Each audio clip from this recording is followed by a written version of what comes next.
Welcome to this edition of the Not So Common podcast. I'm Pat Contry. This is the post-Christmas, post-moving edition, although when you move, it's almost never a definitive cut. It's sort of gradual and in pieces. So right after I record this, I'll be going back to the condo and emptying more boxes of garbage and Tupperware from the kitchen and stuff from the balcony and old Atari controllers and things of that nature. But how's everyone doing? I hope you had a nice holiday. This is closing out 2017. What a year it's been. First and foremost, I want to thank each and every one of you out there listening to this, because if you're listening to this, that means you followed my work in some form or another, I guess. And by you doing that, it's made this a very good year for me. And it's allowed me the opportunity and the privilege of, buying my first house. I don't say that as if I'm going to buy more, but I mean my first home, like my first house. I mean, I bought, a condo, but a condo is kind of just like a glorified apartment. But anyway, thank you so much for supporting, the YouTube channel, the two podcasts, the Certain NES Guidebook, charitable events like the NES Marathon, hopefully 2018 will be a great year as well. If you hear any sounds going on in terms of construction, that's not this house, although there is construction still going on in the house, which will probably go on for another few weeks, but that's someone across the street getting construction done right now. I don't know what they're doing. They're building like a moat in the front lawn, something really weird. They're using buzzsaws and some giant bulldozer. I don't know what they're doing. Anyway, but this is a nice quiet neighborhood, workmen outside notwithstanding. So I hope you had a nice Christmas holiday season. 2018 is a year for rebirth and renewal. And with that, you will probably have some resolutions. I'm not sure what. I probably want to drink more green tea. I think I said that last year. Didn't get around to it. I should be drinking green tea at least a few days a week. Not to turn this into a holistic mind and body podcast. I'm not going to try to sell you fake mind pills like Alex Jones does and his shills. But no, I'm not going to say that. But green tea, it evens me out. It makes me feel a little bit better. It gives me a little pep. I like green tea.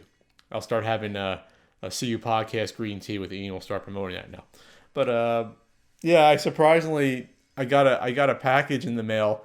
Speaking of pick-me-ups from James Rolfe, it seems like someone working at Power Bar heard the throwaway joke from last year during the charity nerd episode, where they mentioned Power Bars. James mentioned Power Bars as the nerd, and so someone from Power Bar saw that and sent James a whole lot. I know that because James sent me a portion then of what he received, which was 40 pounds of Power Bars. So thanks to Power Bar out there, if you're listening, I'm set with, snacks for a while. I can throw them in the car, in a backpack. This isn't free advertisement, but thanks for sending those along. So that's good. Moving has been a trip. It was totally draining last week. I'm recording this on the 29th, so the week of that would have been the week of the 20th, or week of the 18th or 17th. It consisted of me doing the podcast, editing the podcast, trying to start to pack, finishing the stadium events video, which thanks if you've watched it and enjoyed it. I put a lot of time and effort into that video, the most amount of research I've ever done on a video. Spoke to multiple people, try to get some inside juice, if you will, on what's going on with stadium events, that beloved game. And I hope it came out well. I'm proud of that video. I'm not proud of the amount of views so far versus the amount of time I put in. But hey, that's the danger of doing a video that might take you months of research and writing and eventually shooting and editing, is that, sometimes you don't get the views back to justify it. And that's the danger. And that's why YouTube is not really for that sort of content overall. It's tough. It's tough to work, 80 hours on a video and then you make back the equivalent of a door knocking. Okay, I'll be right back here. Give me a second. Okay, I'm back. When you first move, you have to watch out, I guess. Not watch out for, but be aware of the inundation of packages being delivered. So just today, I had delivered my toaster. I needed a new toaster. And I also had giant shrink wrap delivered so I can wrap up some stuff back in my old condo. And then just this second, I received 2 huge packages.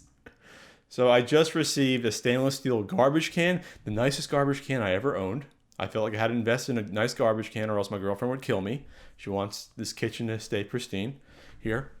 And then I also had delivered, I think I delivered my temporary shades. I got to open that other box. But there's just a lot of stuff around here now that just so many just boxes I have to recycle. I'm so used to throwing them in a dumpster. Anyway, what was I saying? Okay, so the NES Punk video is out, and hopefully you guys enjoy that. And then we'll see some more of the NES Punk in 2018. When again, I'm not sure. I have to get my bearings here. I have to establish the new podcasting area. I got to, get this game room up to speed that I'm currently recording in right now. I've had some work done. I had some new LED lights installed. I had a wall torn down to make more room for everything. I got to order probably 3 or 4 more game shelves here as well. So there's some stuff to get done. For sure. There's fun to be had and stuff to get done here. It's deciding if I want to really get an extra shelf to display my Commodore 64 and Atari 2600 games. Is that really necessary or not? That's sort of the conversation I have with myself. Yeah, I can display all my Sega games and Nintendo system stuff, but before pre-NES, I'm not sure.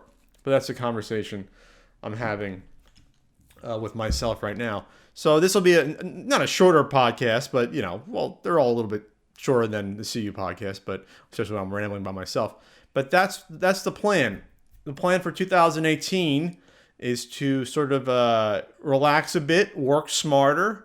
I worked kind of hard the past couple of years. I'd like to work smarter. I'll still be doing stuff. I'll still be putting out, a Super Nintendo book. I'll be doing a Kickstarter in 2018. I'll have the podcast going still. I'm going to start going on Twitch more once I have everything up and running here again. Once I figure out how to put together my computer desk, that would be nice. There's an attachment where I'm like, oh, I'm missing the screws for this. Hopefully I don't have to throw out my current desk and get a new one for a couple screws. Got to find the instruction manual to find the parts for it. Anyway, so that's what's been going on. The place is a disaster area. This is first world pat problems, but it is what it is right now in terms of, work-life balancing. Hopefully I'll get back to the gym soon so I can work off the pasta and pastry pudge of the last week. Oh, man. I think I just dropped the garbage can on my ankle and almost broke it, too, while I was putting that stainless steel garbage can up there. So that's what's happening in my life right now. I like everyone out there and wish you all a merry 2018. Hope you have success. Hope you're healthy and happy, and you strive towards your goals and your dreams. You work hard. Working hard, it's not always its own reward, but you feel better about yourself if you work hard, and if you have some goals to achieve, usually working hard will work a lot better for you than not working hard. Effort is usually overall better than little effort, putting some sort of effort in there, for sure. Man. So this is a trip. Being in an empty house is a trip. Wondering what the hell I just did and the mortgage I just took on is a trip, but no risk, no reward is the saying as it goes. Oh, by the way, I'll be at SoCal Retro Gaming Expo January 20th and 21st. Go to SoCalRetroGamingExpo.com for more information and tickets. Use promo code CU Podcast. I think that works. Or Pat. I think it's CU. Whatever. Pat or CU Podcast or both. And that'll save you, I think, 10% on tickets there. And it'll show your support for me. Again, go to SoCalRetroGamingExpo.com. James Rolfe's going to be there. Norm the Gaming Historian. Billy and Jay the Game Chasers. The voice of Zelda from Breath of the Wild. And other guests. Best Friends Play is going to be there. Gerard and Alex will be there. Completionist and Alex Fasciani. So fun times. What else is going on? Oh, speaking of working hard, it's also the best revenge against people.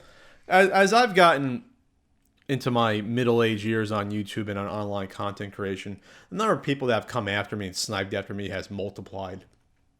And sometimes you want to get upset when you see someone, you call you names or in a video or do something about you, And yeah, it is tempting to just, go all dramatic and go after them, especially when they stand in front of you.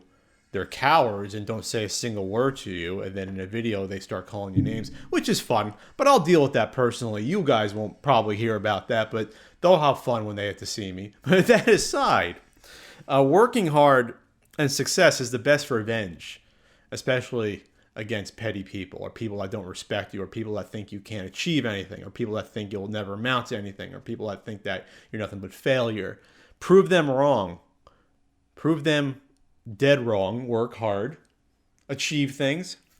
I remember I had a falling out when I wanted to move out to California. It was actually my sister. We had a falling out. She thought what I was doing was reckless and stupid, buying a condo with basically almost all of my remaining money for the down payment that I had in my bank account was going towards, a condo. And this was after the housing crash. Prices went down. I was able to afford a condo. And she said, "You think you know what you're doing? You think that you can't make a mistake." And it's not about that. It's just at some point you have to just, based upon all the data, make a calculated risk. And my calculated risk was moving across the country and getting the hell away from, my awful New Jersey life. So I did it, and it turned out well. And now, hopefully, buying a house will turn out well for me as well. But it's not something I hadn't thought about. But the point is this: is that, and this isn't against my sister personally, but whoever doubts you, the best sort of vindication for yourself is to prove them wrong by being successful and to achieve what you set out to do. It's easy to say you're going to go out and do something, whether it's get a new job, lose 20 pounds, I don't know, treat someone in your life better, maybe you've misbehaved, I want to save to pay down my debt, I want to do better not blowing my money on old NES games. Whatever goal you set out to do, and I know a lot of people make New Year's resolutions. You'll see the first week of January, the gym will be packed. Always packed the first couple of weeks of January. The gym is packed. But then those people that showed up, gradually, they're gone. It's no longer as busy by early February. So it's great to have goals and to try to achieve them, but you have to, if you don't stick with them, there's no point in really creating goals unless you strive to them. That's not to say if you strive to do a goal and after you've done every sort of, if you've exhausted every possibility towards achieving those ends, you can always say, okay, maybe this isn't just working out. But you have to at least put the effort in. You have to at least be honest with yourself and say to yourself, okay, have I set out properly to achieve the goal I set out to do? Have I laid out steps that are in order that I think I can achieve, little by little, small steps to achieve what I'm determined to change about my life, or to, pay off my student loans, save up for my first used car, whatever it may be. Quit smoking, quit alcohol, quit porn. What are you, crazy? No, you don't want to quit that. Well, some people have an addiction like anything else. Maybe I'm playing too many video games and I play a couple hours less a day. Maybe I take up reading. Maybe I start reading a book. Or something I have to do. That's a goal I have to set, is to read more, since I haven't done it in a couple of years. Read books, not just, Twitter feeds. So just make sure that you put in your best effort in doing that. And if you do, I can't guarantee everything because I don't know what your personal goal is, but at least you'll feel better about yourself that you tried to do it. And you aren't disappointing yourself because you gave it up after a small amount of time, or because you half-assed it. My grandfather says, don't half-ass it if you're not going to try. Just don't do it at all then. So there you have it. When did this turn into a fucking life coaching podcast? I don't know. But again, the best revenge against your haters or people that doubt you is success. And they can go back to their shallow, meaningless lives trying to cut you down. Because your achievements and success is only then holding up a mirror to their own inadequacies and their own shortcomings. and failures. So that's the best revenge. And plus, it's nice then you can save up and buy yourself an extra Orange Julius every week. What? Does anyone buy Orange Julius anymore? I don't think I've had an Orange Julius now that I think about it. I don't think I've had one. So that was my 2017. And I have, I got the documentary. It'll be out the end of 2018, hopefully. And there's other stuff going on. There's a business thing that's kind of brewing that'll hopefully come around. And I'll keep myself busy. For sure. I'll keep myself busy there. Let's go to some not so common Twitter questions. And we'll get to that. Oh, by the way, I forgot to bring up this. I'm tired of hearing about Bitcoin and cryptocurrency. And I knew about Bitcoin like 6-7 years ago. I knew about it when I was in New Jersey, I think. Like way back when it first started, I was hearing about it. I was like, oh, that's kind of strange, but okay, we'll see what happens.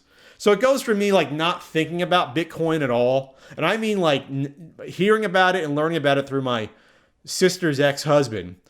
So I learned about it from the very start when it was worthless. Just about. Like, oh, that's a cool concept. I kind of understand it, but not really, but okay.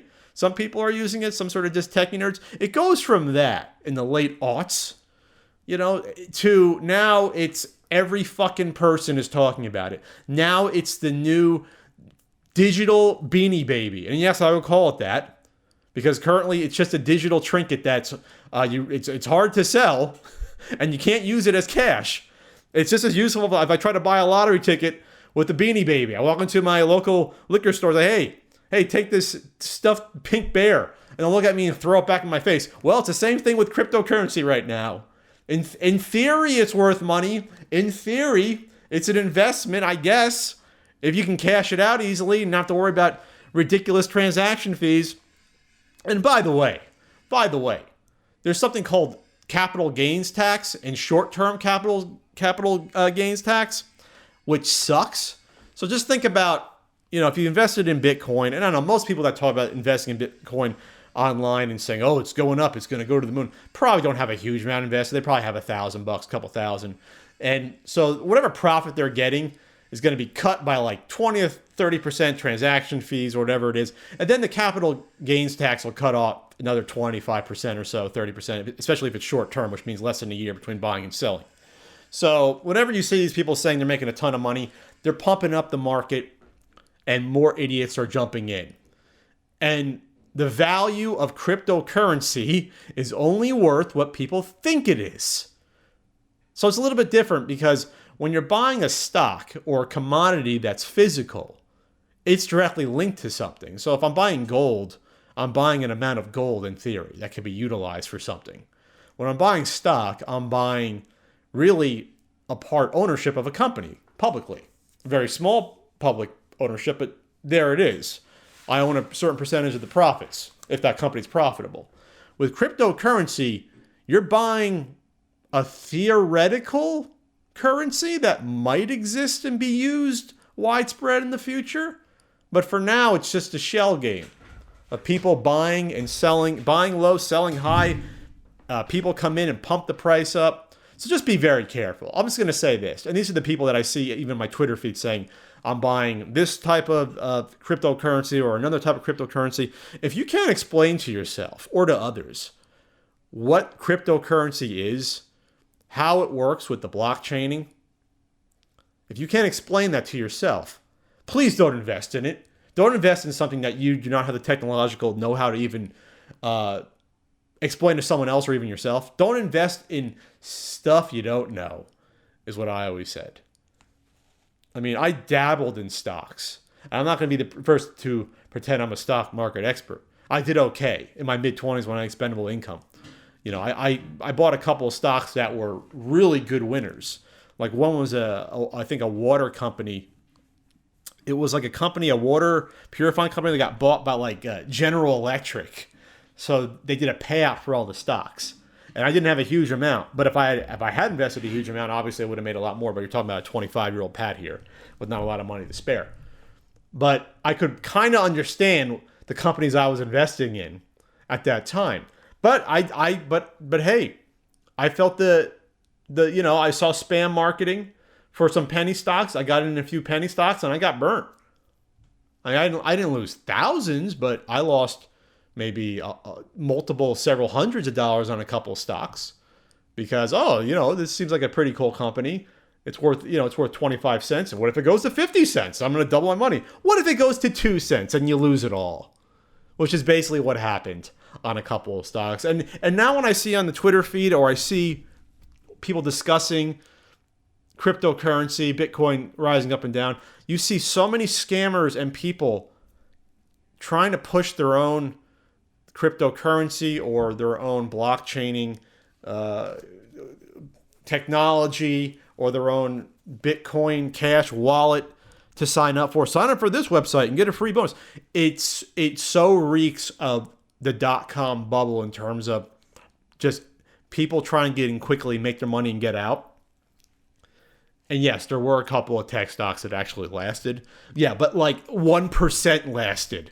It's like, oh yeah, what if you invested in Google or Amazon? Yeah, you did okay. You know why? Those were real companies that were doing well at the time. And like, for example, Amazon's like, wow, this is going to be the future. Google, well, this is going to be something. But what about pets.com? You know when people lost everything on stocks like that?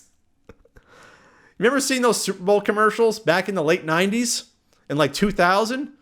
Remember seeing all these weird-ass websites blow millions of dollars on Super Bowl commercials just to pump their stock up?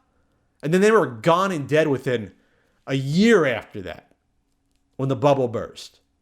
I'm not saying there's total parallels with cryptocurrency, but there's a decent amount. And one of them being people investing in something they have no idea how it works. And back then it was the tech stocks and putting in tons of money and buying tons of stock in companies that showed no profit, that were just showing losses and just spending money out of control. And people were like, oh, this is going to go on forever. My stock's going to go up and up and up. But you see, someone's going to lose. So if you're sitting there thinking that, oh, Bitcoin is going to go to $100,000, the only way it gets there is if the people get out that bought low, and then the next idiot coming along buys it higher and higher and higher. And eventually you have just as many winners and losers when it comes to stocks like that. So make sure, I implore you to do your research. Be very careful when you are investing in cryptocurrency. You can't even call it currency because you can't use it anywhere, really. I want to hear there's like 100 ATMs somewhere where you can magically get cash out for your cryptocurrency. If you can't buy a stick of gum with it, if you can't buy gas at a gas station with it, it ain't currency. If you can't go to a bank and get it transferred another type of currency, it ain't currency. If it takes you a week to get your money out from it, it's not currency. It's something else. At least with stocks, you can liquefy stocks almost immediately. Get your money out. You can't do that with cryptocurrency. At least with Bitcoin, you can't. So, and it's only going to get harder the more Bitcoin's mined. That's the way it works, the system. The decentralization of how how it's processed, the payments. That's what this is based on, without going into specifics that I barely understand. Hence why I'm not putting any money into it. So, do your research.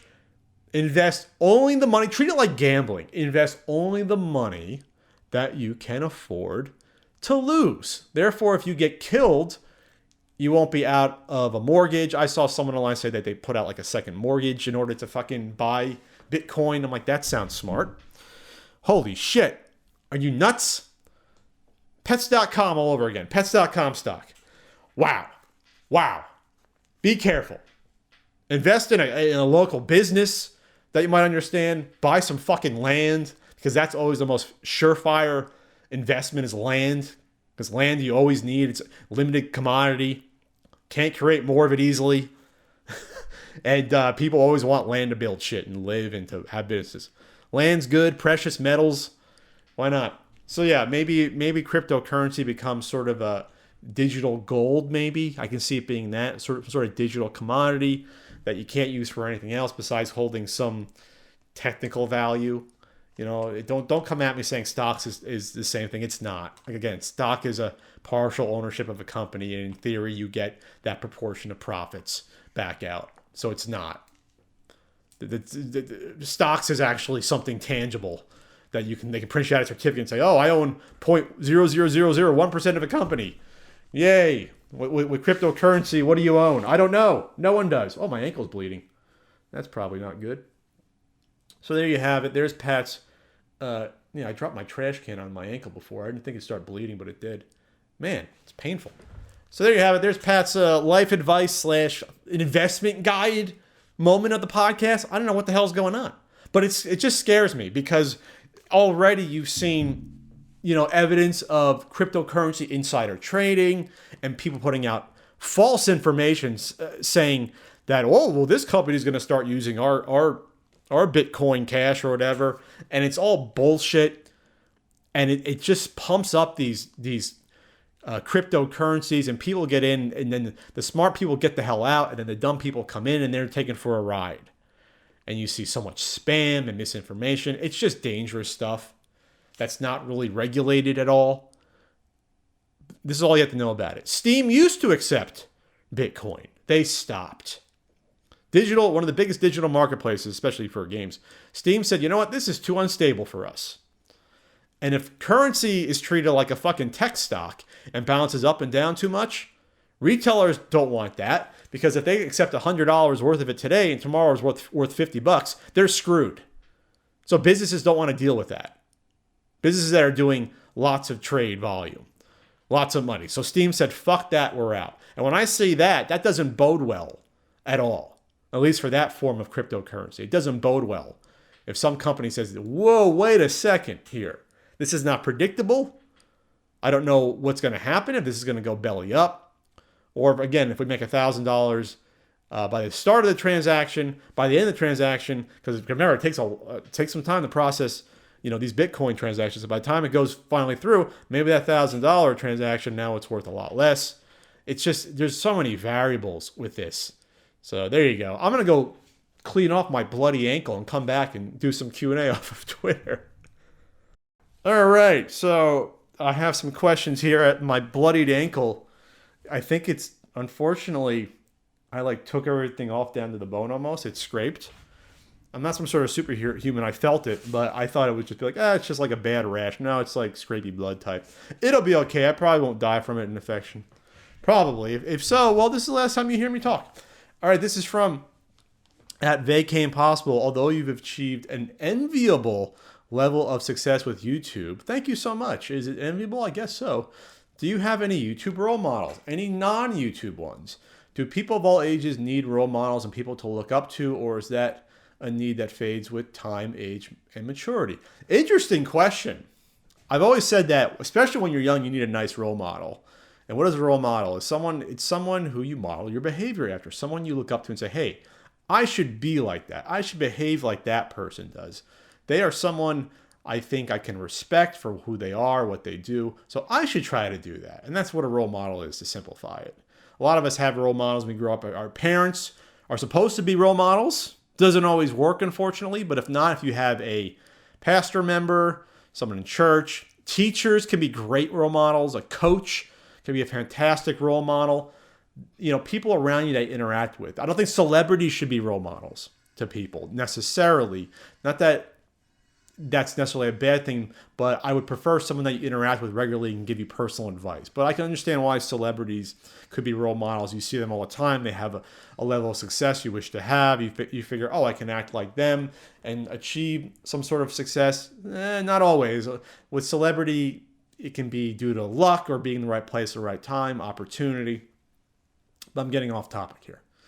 So do people of all ages need role models? I'll break this down. So do I have any YouTube role models? There are YouTubers that I respect for sure. There are ones that work hard. One of the hardest working ones, I'm usually friends with the harder working ones because that's what I identify with myself. I consider myself a fairly hard worker. So people like Andre Meadows, Gerard Khalil, they are incredibly hard workers. They respect their craft so much. They think about every decision that goes into their business and their brand. And I don't envy the fact that, maybe they don't take off as much as they should, but I'm in the same position, taking vacation. So I don't know if that's a role model, but I definitely respect them for what they do and what they've accomplished. But the same with any person that's made YouTube or content creation a full-time job. It's not easy. It takes a lot of dedication, get an opportunity, hard work, discipline, good decision making. It all goes into that. It's a little bit of wisdom, involved. Do people of all ages need role models? That's a tough question. I think if you're still on your path of bettering yourself, or your path of finding out who you are, what you want to be, then of course you still should have a role model. You should have some sort of direction. You don't want to be a rudderless personality, someone in your 30s and 40s. If you've achieved that level of self-fulfillment, then obviously you don't need a role model or someone to necessarily look up to. But that can be two different things. You can look up to a grandparent, but they may not be your role model anymore. If you're like in your 40s and your grandparents are like in their 80s or 90s, they may or may not be a role model. But you might be able to still look up to them and say, hey, I respect that person a lot. They've accomplished a lot. They've lived a full life. So that's a very tough question. I think that's an individualistic answer, but I think that's how it actually works. I've obviously, as you mature, you'll probably be in less need of role models. But again, your mileage may vary, but the fact that you're asking that question that's a great question. That's an outstanding question. I always think, though, that you should have someone you look up to and respect, maybe someone from past history that you said, oh, Abe Lincoln, he made some wise decisions back then. He did some nice stuff. I don't know. I just like Abe Lincoln. He wasn't a bad president.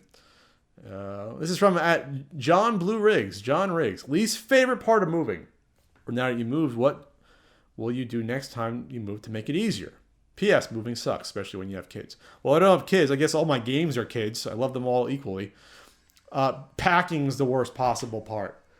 Packing. The actual move itself was grueling, though. I mean, I was physically, mentally drained from about 3 of the 4 days of packing on top of the actual day. I was not standing around and watching the movers just pick up shit and moving. I was helping. I was doing fireman lines with heavy boxes and helping expedite it. We moved like 80% of my stuff in about, how long was that? 6.5 hours? Which might seem like that's a lot of time, but not for the amount of shit I have. Not for the amount of shit I have. And that wasn't everything. That wasn't like most of my game closet or my Mike Tyson's Punch-Out Standy lives. Like if you've seen in some of my videos, that wasn't even packed. I packed that after I moved. I still have to move that all. So that was the worst part. And then, of course, you get at least I get paranoid. Oh, did they steal anything? Did they steal my checkbook? Stupid thoughts. I mean, if it took me days to find my checkbook, they couldn't find it as easily as I could find it. So just simple, dumb things. You're wondering if you've missed anything or just that's bad. The other bad part is going and trying to find stuff that you need after the fact, like cleaning supplies. So even if you pack them, then you got to find them. So what I did, it was actually the best part of my Christmas this year, sad to say. Christmas Eve, I go with my girlfriend to the freaking dollar store, where it's still everything $1. Not one of these value stores where stuff creeps above $1. Oh, hell no, not here. And we bought every scrubber for pots and pans and for every cleanser, Windex substitutes and countertop cleaners and Swiffer mop replacements, the ones you put on it so you can get the floors all nice. A bucket, because you need a bucket for some reason. Rubber gloves for cleaning. Scouring pads, I think I said that. Magic eraser. Everything, $1 each. It was like Christmas. You got one of those little mini shopping carts. You went through there. God, I love the dollar store. It's like we bought stuff that I didn't think I needed, like the hooks you put on back of doors in your bathroom and put a towel on if you need one. Soaps for the bathroom, like pump soap for $1 for big ones, antibacterial. Everything, the little like mini tissue boxes. I got one with Spider-Man on it, just for the living room. So we just load up. I think I bought it came out to $75 plus tax. So I bought 75 different things. 75 different things I bought. So that's my least favorite part of moving is the packing. So I'm still doing now. And then next time, what I'll do to make it easier, I'm going to get rid of like half my collection.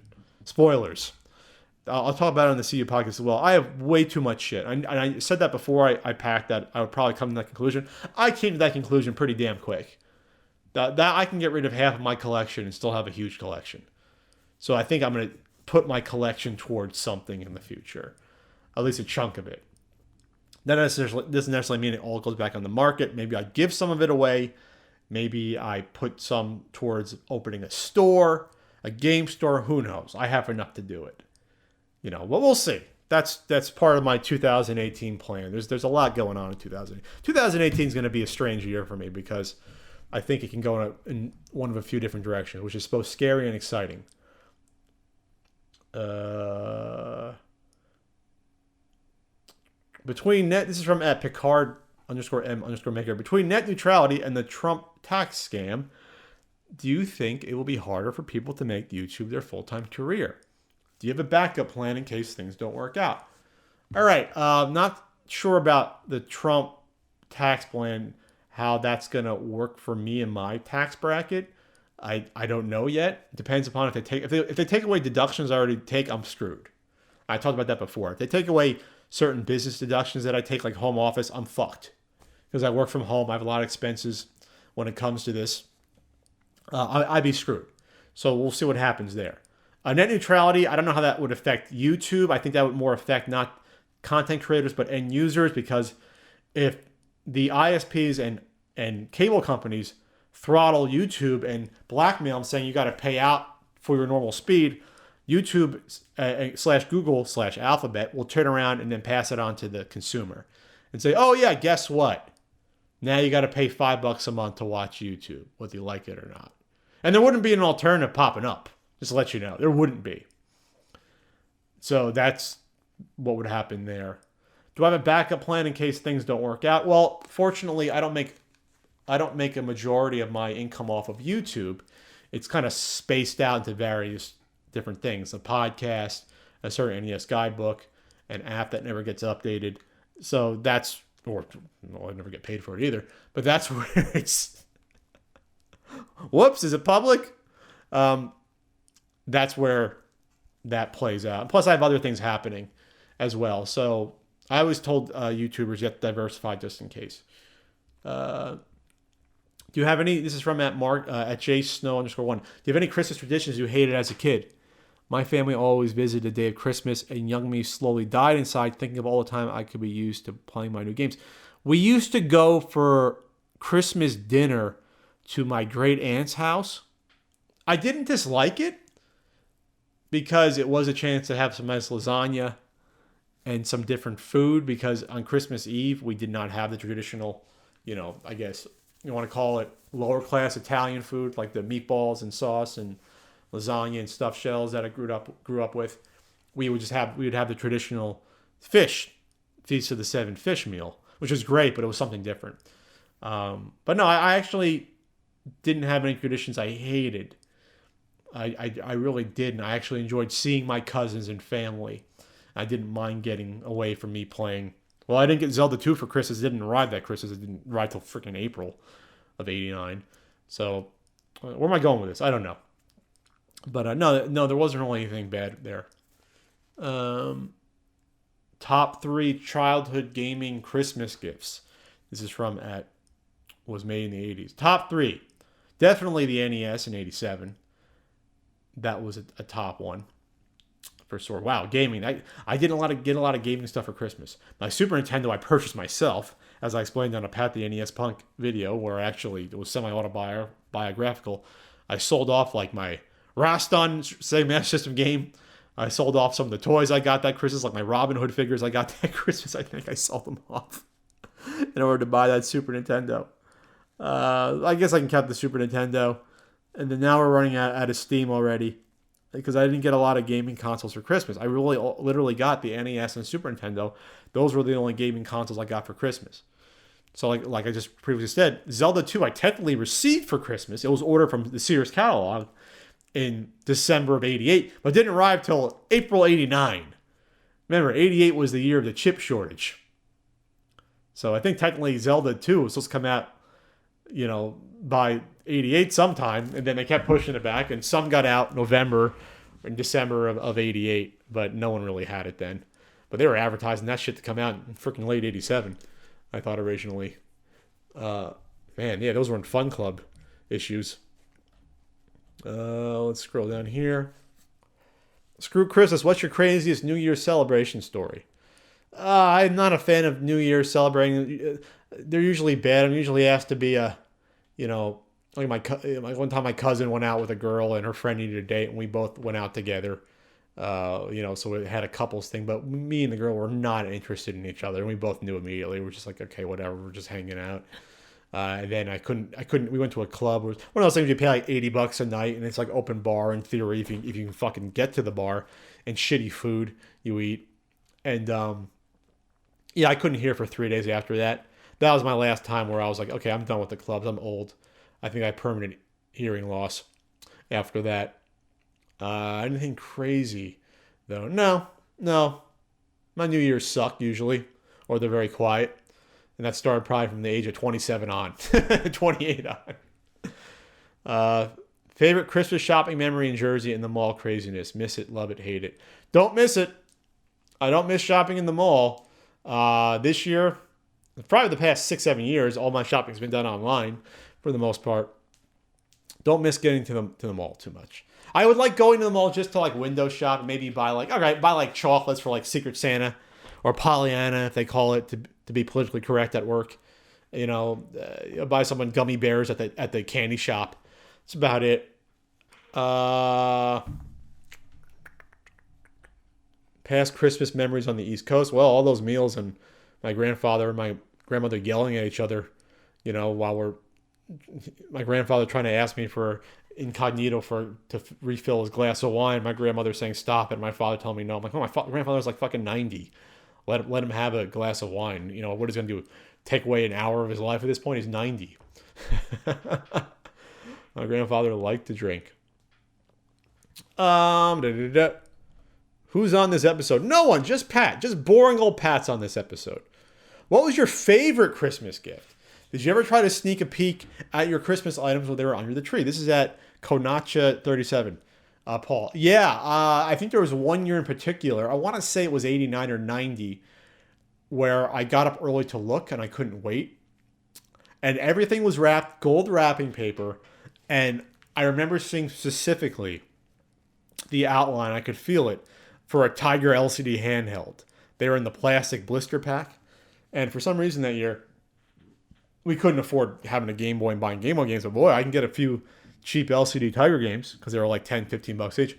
So I remember seeing that under the tree. I think it ended up being either Ninja Gaiden or Double Dragon. I got two the same day, and that was a great memory. That's one of the only memories when I remember getting up early as a kid, like at 4:30 in the morning, and seeing what was there and being excited.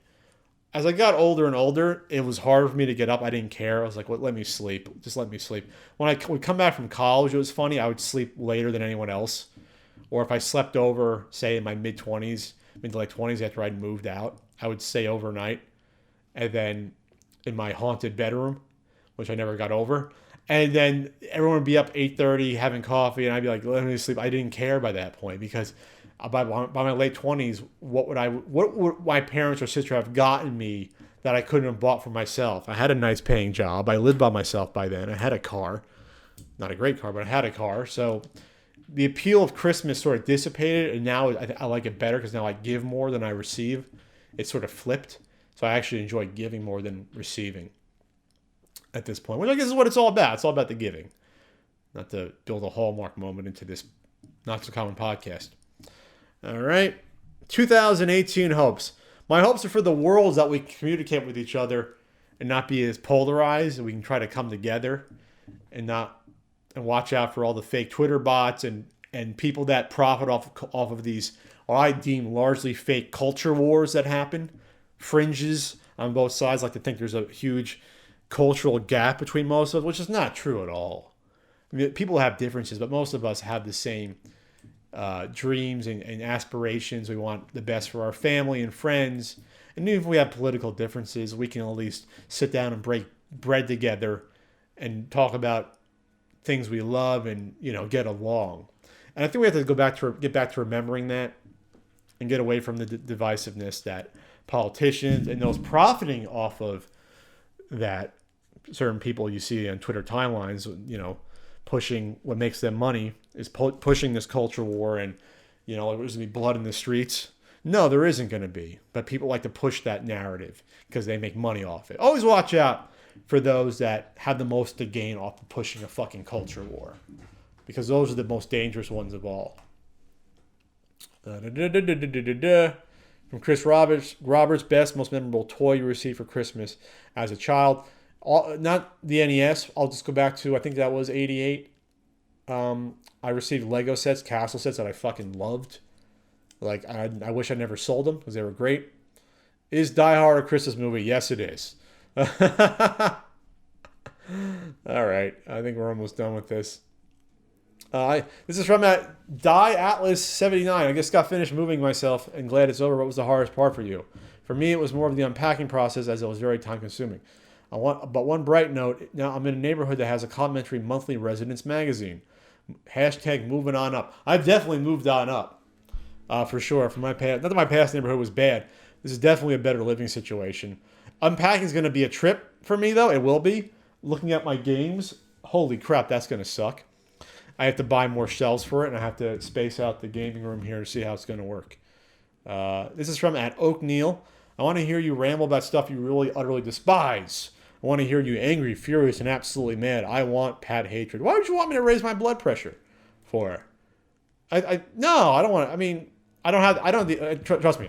After the past week and a half, I don't have the energy to be absolutely mad, all caps, and hatred, all caps. I don't. When I see a YouTuber take a shot at me, I just pity them. It's hard for me to be filled with utter hatred. I'm more disappointed and annoyed, if anything. But it's hard for me to be absolutely mad, because nothing people do surprise me anymore. Their hypocrisy and their cowardice and their weakness doesn't surprise me. So you can only be mad, I think, at this point when it comes to certain things in your life, if it's a shock to you that it could happen. Otherwise, why are you mad if you expected that to happen? Why am I mad that moving was a pain in the ass and still going on? I can't be mad at that. It's exhausting. I feel like I got hit by a truck. I feel like I'm 85 years old. But I can't be mad at that. It is what it is. But I should be happy that I am in the position that I put myself that I could move out of the house. Move into a house, not out of a house, out of a condo into a house. And my games are mostly intact, I hope. I haven't opened up all the games yet to see that they're all mostly intact. But yeah, I'm happy about that, though, I guess. I'm overall happy about my life situation right now. I had a good year. It was rough. The last few months were definitely not fun.